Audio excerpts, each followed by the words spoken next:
What's up, YouTubers? Today we're going to talk about the CJRB Pyrite. This is a button lock knife. This particular one is not discontinued. Well, this exact one is. This is the Knife Center exclusive that has titanium bolsters, black micarta, a milled pocket clip. This particular one hasn't been discontinued, but you can get plenty of others that are in the button lock. They do seem to be moving towards the bar lock, the crossbar lock, especially with the alt version of it. It's basically kind of a sheep's foot, Warncliffe, like actually really more of a sheep's foot. But yeah, so we're going to be talking about this particular Pyrite, though. I think a lot of the internal makings are going to be very similar. This knife contains a 3.09-inch blade of AR RPM 9 steel, which is supposed to be kind of like a D2 steel analog. It weighs 3 ounces, and it priced at $70. You can get the Pyrites in the $40 to $65 range. They're not going to have titanium on them. They're going to have steel bolsters. They do make those. So it's going to be a very much a budget knife. It is a button lock, this particular one, like I mentioned. One thing I want to go ahead and just do up front is some of the people had in the earlier models did have problems with the spine whack and then releasing with this button lock. I never had that, and this was actually a fairly early purchase several years ago. So yeah, I didn't have that. It wasn't really a big problem for this particular blade for myself. In terms of some comparisons or alternatives, I think the first one, button lock, is the Kaiser Original. I know, but not a very original name. It should be the unoriginal, right? No, it's a decent one. That's in 154 cm steel, goes for $70. And then kind of what I think is probably the best budget. I guess I'm kind of giving away my preferences, but this is the Civivi Altus. This particular one is in Damascus, goes for $90. It does come with the green micarta though, and I did some swaps on that though. So I went ahead with the Guiborsa wood and swapped those blades out. So some very similar ranging. The pricing, again, this original one was $70. These were, $70 for green micarta and then $90 for the Damascus one. So you're really talking about, budget button locks from China. In terms of the pros of this knife, it's a very inexpensive, especially some of the newer ones, button lock. I think it's very reasonable. There's just the slightest bit of, I won't even say play, but just a little bit of looseness, but I really don't find that a major problem. The good thing is it goes quite deep inside a cavern or basically a plunge there. It goes to the end, very solid. Like I said, I never felt this was going to be any sort of a problem in terms of that one coming loose. It's small and light, 3 ounce knife, 3.09 inch blade, so it's the ounce per inch. Easy to sharpen, AR RPM 9. I did a recent review of a similar, the CJRB Feldspar, and I found that this one actually sharpened a little bit better, but retained edge just as good as that one, and that one actually was in D2.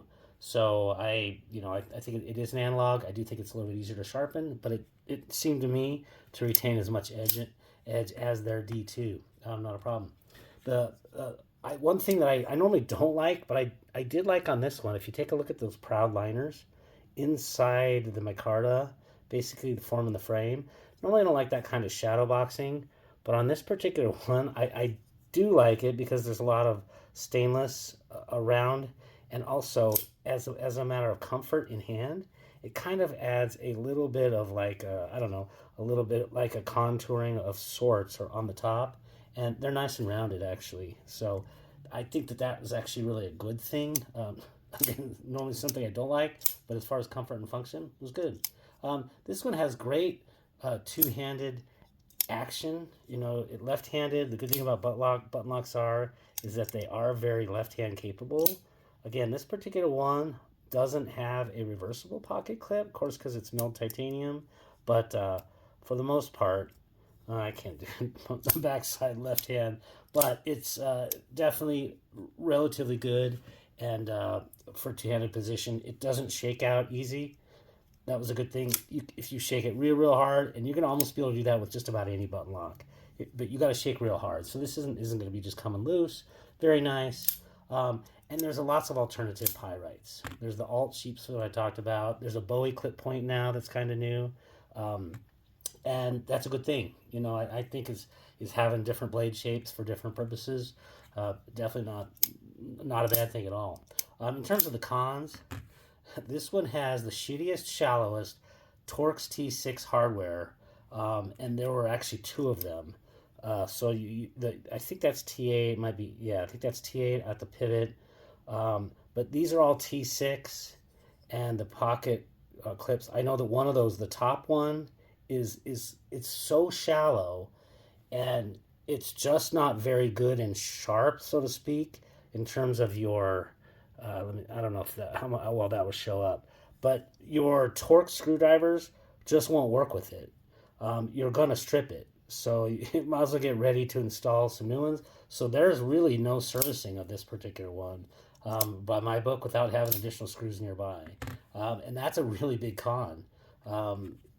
Just because it's one of those things where I think a very simple device like a knife, where you just have basically screws to go on it, to basically hold a pivot in, and you've got these barrel spacers back here, should be able to service it. Forget about it on this one. So that one for me is don't ever open this one up. I had enough time with that Feldspar from the CJRB. So what would I really say about this one is, actually I did want to show one more thing, is kind of my principal use case for this one, and how I think that the edge retention is okay.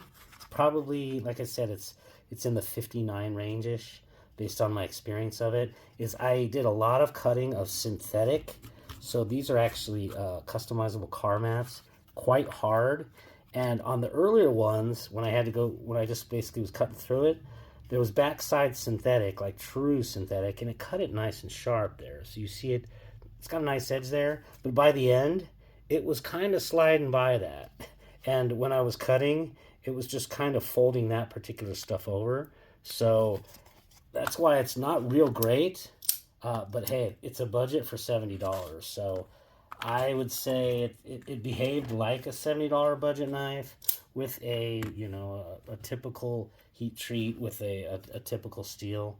So on the whole, I would say it's a decent value knife. I'm giving it away to my kids. This is one of the better button locks, but I think definitely on the whole, I would choose the Altus every single time. So yeah, this one is not going to supplant the Civivi Altus in terms of a good budget button lock. Hope this was interesting. If not useful, appreciate the like and subscribe if it was. Take care.